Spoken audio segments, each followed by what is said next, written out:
Clindamicina. La clindamicina cruza la placenta. Las concentraciones miraplasmáticas fetales son elevadas. El 50% de las concentraciones plasmáticas maternas. La clindamicina no se ha observado un aumento en los defectos congénitos. Por lo tanto, otra familia de fármacos que puedo utilizar. Primera, los betalactámicos. Segundo, los macrólidos. Ahora, clindamicina. Siempre el contexto del uso de clindamicina asociado a colitis pseudomembranosa. Colitis pseudomembranosa, pero sí puede utilizar porque no ha demostrado aumento en los defectos congénitos. Y acá vamos a hablar el primer grupo de fármacos que no debemos utilizar. Si bien es cierto, podemos tener categoría C, existen muchos estudios que han demostrado estar en relación a una contraindicación no absoluta, es cierto, pero sí se ha demostrado. Por ejemplo, las quinolonas tienen una alta afinidad, más que por el tejido óseo, por el cartílago, ¿no? Condiciona artropatías que son irreversibles. En los estudios en animales se han observado artropatías prácticamente en todas las especies estudiadas. Por este motivo, se desaconseja el uso de quinolonas en gestantes y en niños. Básicamente condiciona artropatías, en algunos casos irreversibles. Doctor, yo he leído que han utilizado quinolonas. Sí, es cierto. Hay reporte de casos, riesgo-beneficio. Recuerda, categoría que contempla que existen estudios en animales, pero quizás no se ha podido demostrar esto o no hay estudios en grupos humanos. Hay una indicación que se utiliza mucho en España en niños, el uso de quinolonas asociado a fibrosis quística. Es una población diferente a la nuestra. Tienen población de niños, población pediátrica con fibrosis quística. Ellos hacen cuadros de exacerbaciones de infecciones respiratorias por pseudomonas. Es una quizás de las pocas indicaciones en población pediátrica donde se fundamenta o se puede utilizar quinolonas. En general, si te preguntan, en nuestra normativa actual no existe ninguna recomendación en los protocolos de manejo de patología infecciosa en gestantes que contemple el uso de quinolonas. ¿Por qué? Porque se ha demostrado la afinidad alta a tejidos óseos, principalmente a cartílago, que establece artropatías irreversibles. Esto y lo otro, lo condicionado a los efectos clásicos de quinolonas, básicamente es gastrointestinales, ¿no? ¿Recuerdas? Gastrointestinales. Y de alguna otra forma, los casos descritos, que son también menos importantes, la rotura del tendón de Aquiles, ¿sí? Recuerda, caso clínico preguntado, que paciente como antecedente, el uso prolongado de quinolonas por infección del tracto urinario, al cabo de 2 semanas, siente dolor intenso, como un hachazo a nivel del tendón de Aquiles, el signo del hachazo, ¿no? El signo del hachazo, rotura del tendón de Aquiles, y te preguntaban qué fármaco estaba utilizando, probablemente en relación a quinolonas. Es uno de los efectos secundarios menos frecuentes. El contexto más importante son artropatías irreversibles. Entonces, primera familia de fármacos que no debes utilizar.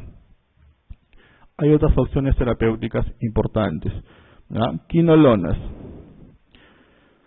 sulfonamidas y trimetoprim, ¿verdad? O el famoso cotrimoxazol, ¿verdad? Que es un fármaco eficaz, es un fármaco que tiene un amplio espectro, que tiene, a diferencia de lo que hemos mencionado anteriormente, por ser de 2 componentes que actúan a un nivel diferente, inhibiendo enzimas diferentes, la posibilidad de resistencia, de condicionar resistencia, es menor. Debido a su efecto antifolato, se han considerado antimicrobianos de potencial riesgo durante el embarazo. ¿Por qué? Las sulfonamidas atraviesan la placenta, mira, concentraciones plasmáticas fetales llegan hasta el 90%. No se ha observado efectos teratogénicos en mujeres tratadas con sulfonamidas durante el primer trimestre del embarazo, Pero ¿qué sucede en el tercer trimestre? Sin embargo, no se recomienda su uso durante el tercer trimestre de la gestación por el riesgo de hiperbilirrubinemia o kernicterus en el neonato. Y acá hablamos de lo que vimos al inicio en relación a farmacocinética, la disminución de la albúmina y la competencia de las sulfas con la bilirrubina por la unión a la albúmina. De por sí existe una situación de hipoalbuminemia, llamada entre comillas fisiológica. La bilirrubina va a utilizar esta albúmina y las sulfas compiten con la bilirrubina por la fijación a la albúmina. El aumento a expensas de cifras de bilirrubina condiciona fijación a nivel de los ganglios basales y condiciona la ictericia o el kernicterus en el recién nacido, en el neonato, principalmente en prematuros. Es por eso de que no se recomienda el uso de sulfas en el tercer trimestre de la gestación, por el riesgo de kernicterus. No se recomienda el uso de de sulfas durante el tercer trimestre por el riesgo de kernicterus, principalmente en población prematura. Nitrofurantoína es un fármaco eficaz indicado para infecciones urinarias como por ejemplo cistitis o las llamadas infecciones urinarias de tracto urinario bajo. Actúa en su mayor concentración a nivel del uroepitelio. No tiene acción a nivel sistémico, por lo tanto, nunca debes utilizar una nitrofurantoína, por ejemplo, para el tratamiento de una pielonefritis o cuando haya afectación sistémica.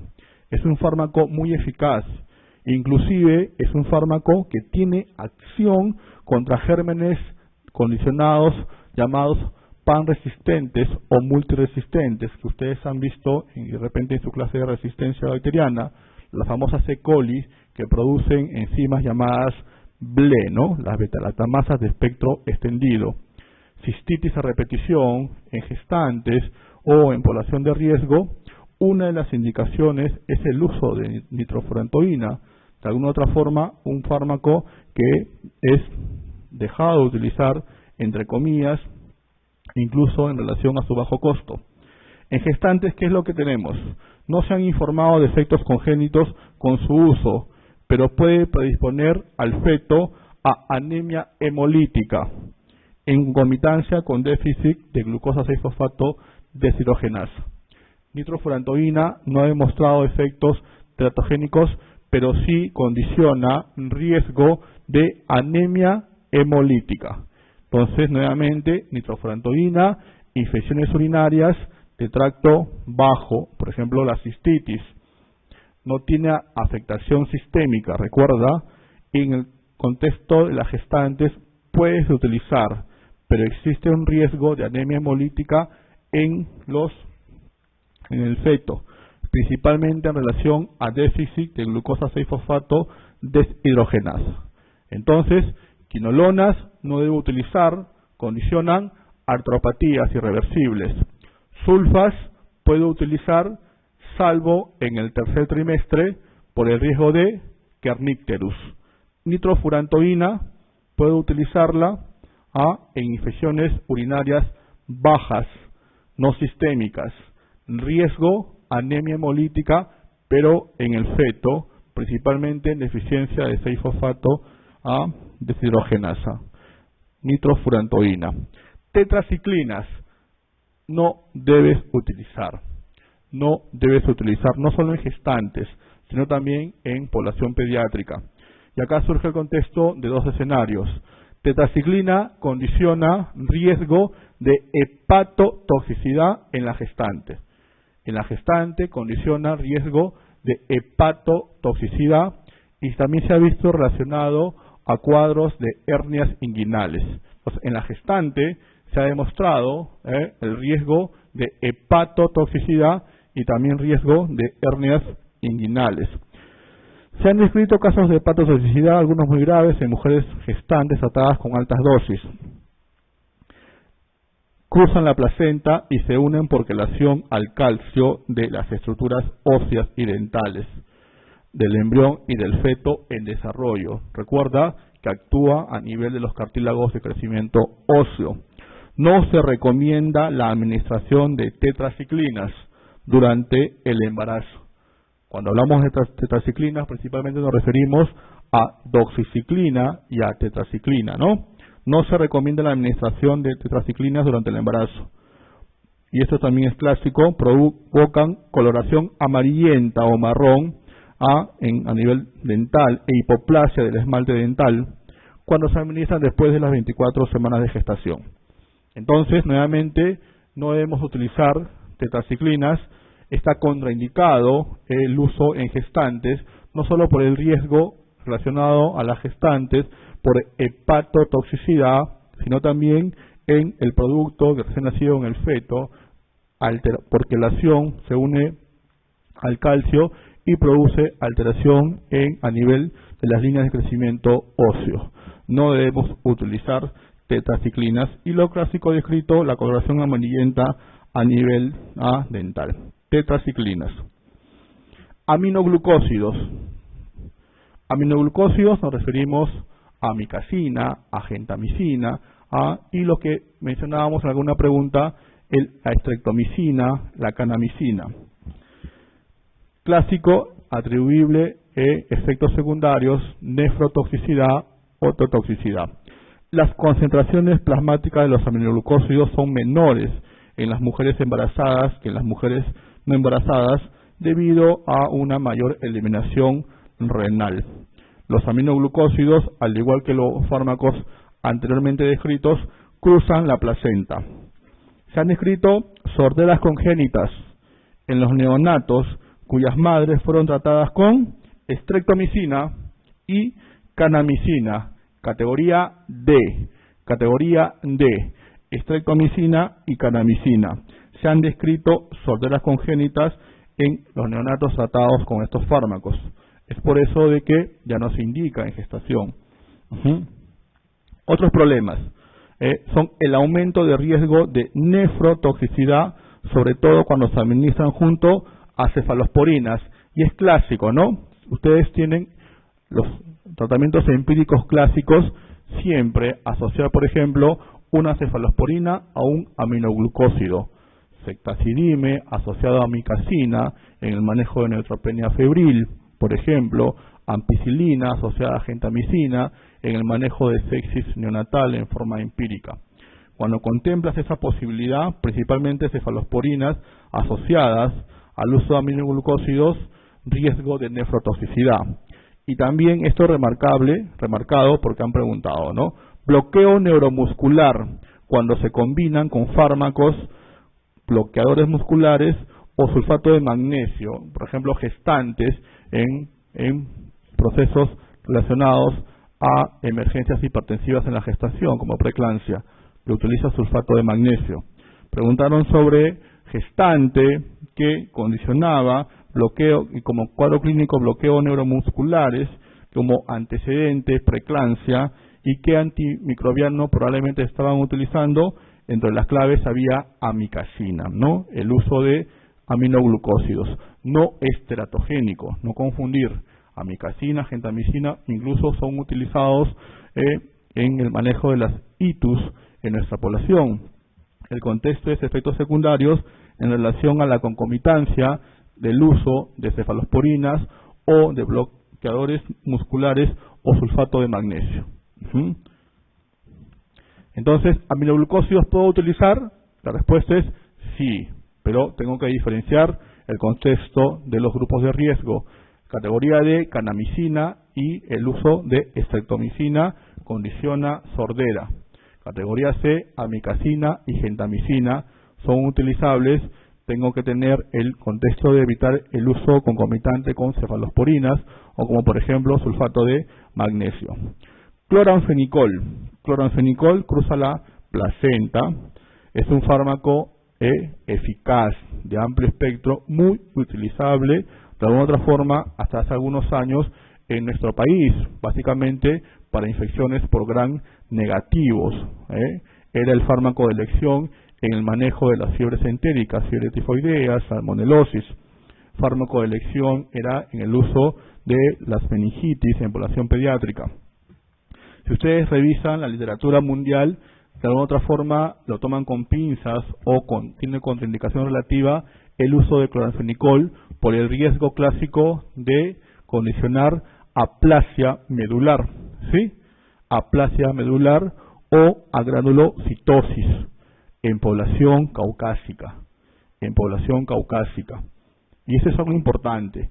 Nosotros hemos visto las categorías, hemos visto las definiciones para efectos académicos, pero es importante que podamos traspolar esa información a nuestra situación racial o multiétnica.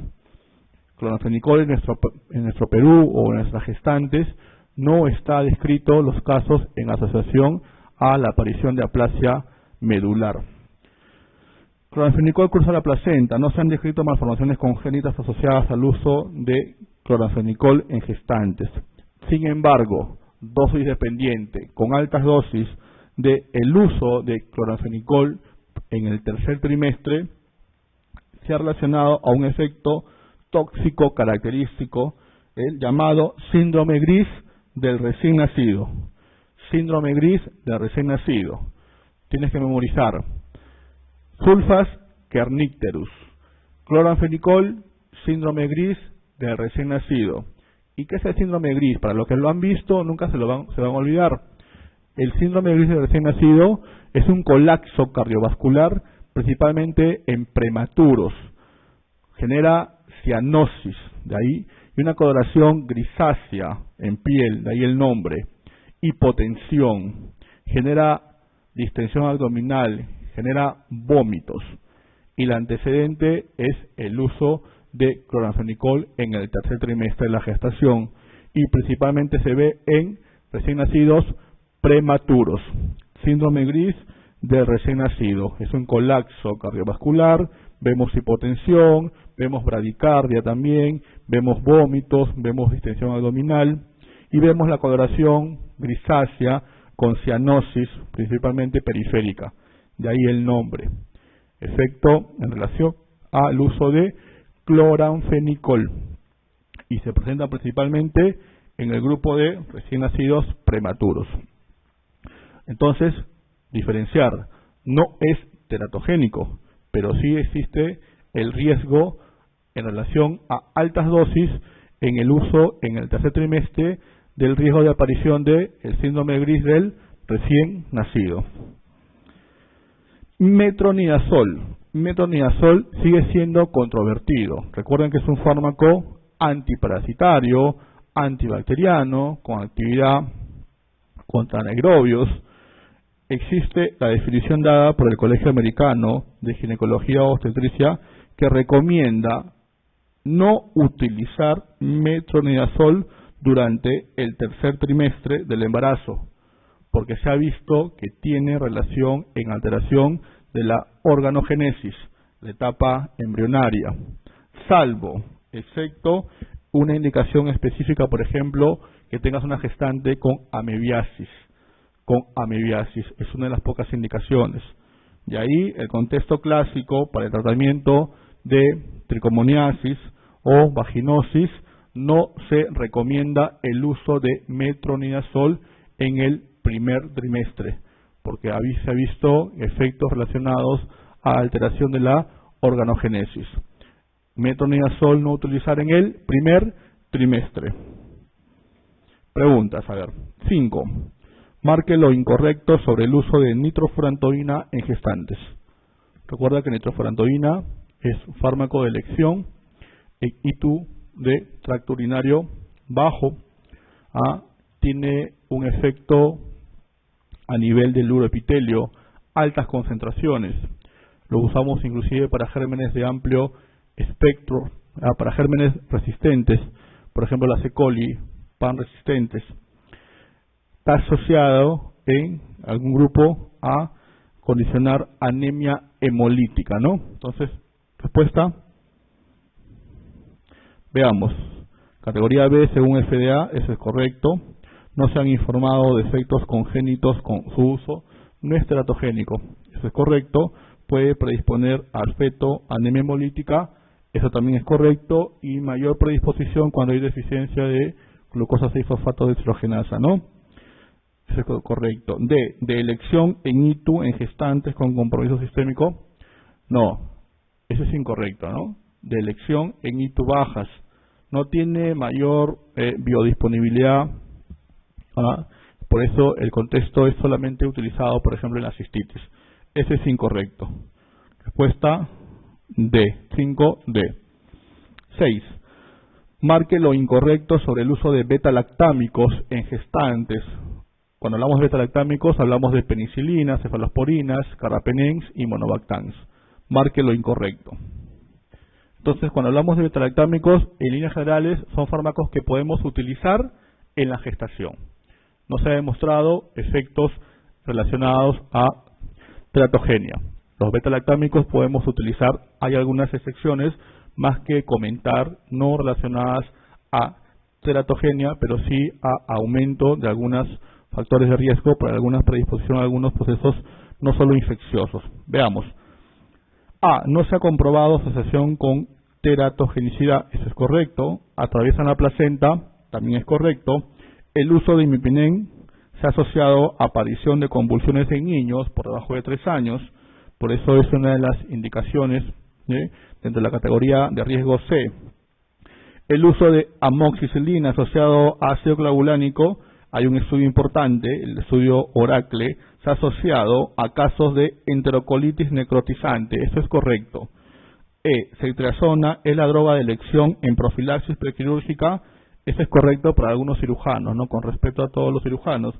La droga de elección es cefazolina. Cefazolina es la droga de elección en profilaxis prequirúrgica. Y ustedes van a ver que inclusive la profilaxis lo dejan después del acto quirúrgico. Eso ya no es profilaxis, ¿no? Eso ya es tratamiento. La profilaxis es justamente preventiva. Ya habíamos demostrado el estudio que indicaba la administración antes de la incisión a nivel de piel. Ceftriaxona no es la droga de elección en profilaxis prequirúrgica, lo es cefazolina. Respuesta E. 7. Marque lo correcto sobre el uso de macrólidos en gestantes. Entonces, macrólidos son otro de los fármacos que podemos utilizar. Podemos utilizar, por ejemplo, eritromicina. Mucho cuidado con el tema asociado a hepatotoxicidad en las formas de estolato. Sales de estolato es un fármaco de elección en alergia a betalactámicos. Veamos. Marque lo correcto sobre el uso de macrólidos en gestantes. La eritromicina no cruza la placenta. Eso es falso, cruza la placenta. B. Se recomienda el uso de sales de estolato de eritromicina. No se recomienda. Que se utilice es diferente, ¿no? Porque es lo que tiene de repente el ministerio. Pero no se recomienda porque está asociada a riesgo de hepatotoxicidad. C. Acitromicina es de segunda elección en tratamiento de sífilis en gestantes, en alérgicos a penicilina, según norma técnica nacional, pero no está demostrado que evite la transmisión vertical. Esto es falso, ¿no? Habíamos mencionado que el fármaco de elección eficaz y seguro tratamiento de sífilis en gestante sigue siendo penicilina, benzatínica, sigue siendo penicilina. En el escenario de alergia a penicilina hay que desensibilizar. Si esto fuera una respuesta positiva al contexto de la desensibilización, indicamos penicilina. Pero si hay una respuesta negativa a la desensibilización, la droga de elección es eritromicina. Eritromicina, tratamiento de la gestante, pero según norma técnica nacional no está demostrado que evite la transmisión vertical. Y es un problema, ¿no? Es un problema porque lo principal que queremos evitar es la sífilis neonatal. La sífilis neonatal, que tú recuerdas, puede ser precoz o puede ser tardía. En la sífilis precoz, ¿cuáles son los signos o más frecuentes que vemos en población en nuestro país? ¿Recuerdas? En los bajo peso al nacer, son prematuros, tienen restricción en el crecimiento. Creo que eso ha cambiado, eso en gineco o en pediatría se lo van a contemplar bien. Nosotros manejamos el tema infeccioso. Lo que vemos son el contexto de bajo peso asociado a hepatoesplenomegalia.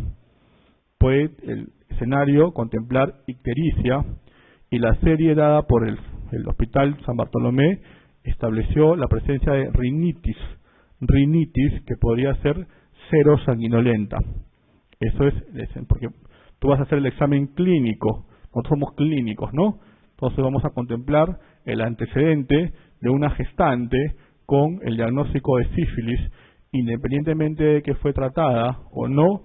El recién nacido se considera expuesto potencialmente a treponema, por lo tanto tú tienes que sospechar una sífilis neonatal. ¿Qué busco? En nuestro medio, entonces, restricción del crecimiento, bajo peso, hepatoesplenomegalia, ictericia, rinitis serosanguinolenta, a veces también la presencia de un rash, ¿no?, que no compromete, a diferencia de lo que ven ustedes en sífilis secundaria en adultos, no hay compromiso de palmas y plantas. Y ya a nivel laboratorial, obviamente la presencia de las pruebas no treponémicas, y también se reporta asociado a una alteración del componente hematológico, ¿no? Va a haber trombocitopenia, puede haber leucopenia, puede haber anemia. Sífilis neonatal precoz, no se confundan con la tardía. La tardía sí van a ver los signos clásicos, ¿no?, descritos en la literatura, ¿no? Los dientes de Hutchinson, la alteración del crecimiento óseo, la alteración la malformación a nivel de tibia, eso es, o alteraciones en crecimiento pondoestatural, eso lo vas a ver en las sífilis tardías, ¿no?, neonatales tardías, ¿ya? Entonces es importante no tener esos escenarios. Es una situación preventiva importante el que tú tengas una gestante, tratarla hasta que no se demuestre lo contrario. Y ahí es el escenario de la posibilidad de que sea alérgica a los betalactámicos. Recuerda que sigue siendo el fármaco de eficacia y seguridad el uso de la penicilina.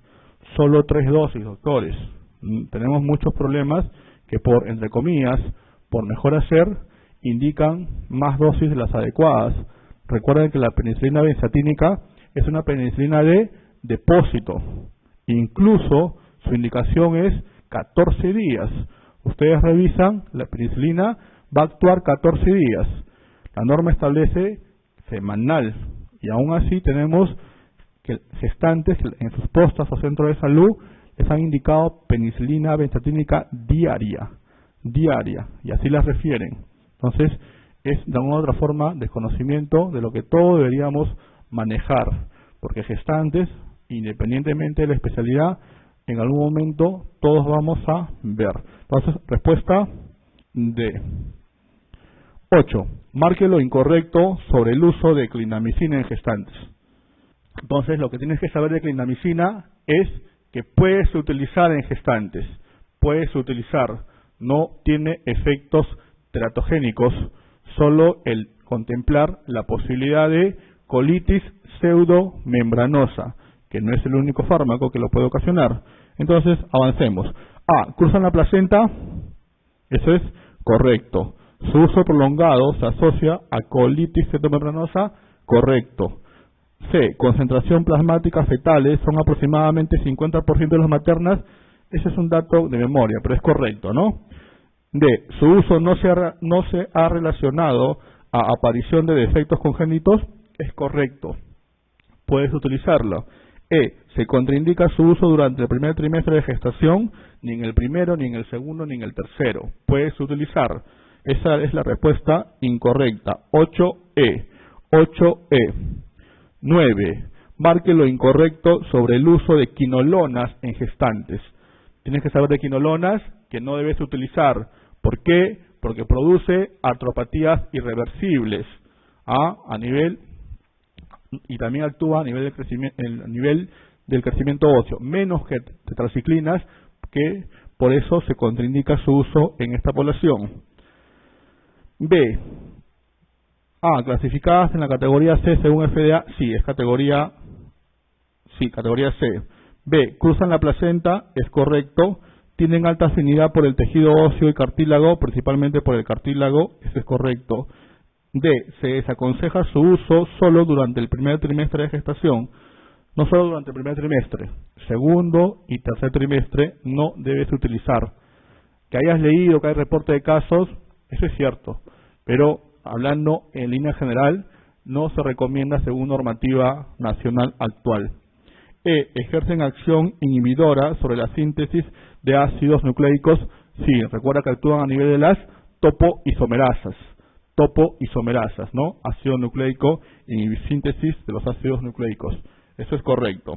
Entonces la respuesta incorrecta es D, 9D.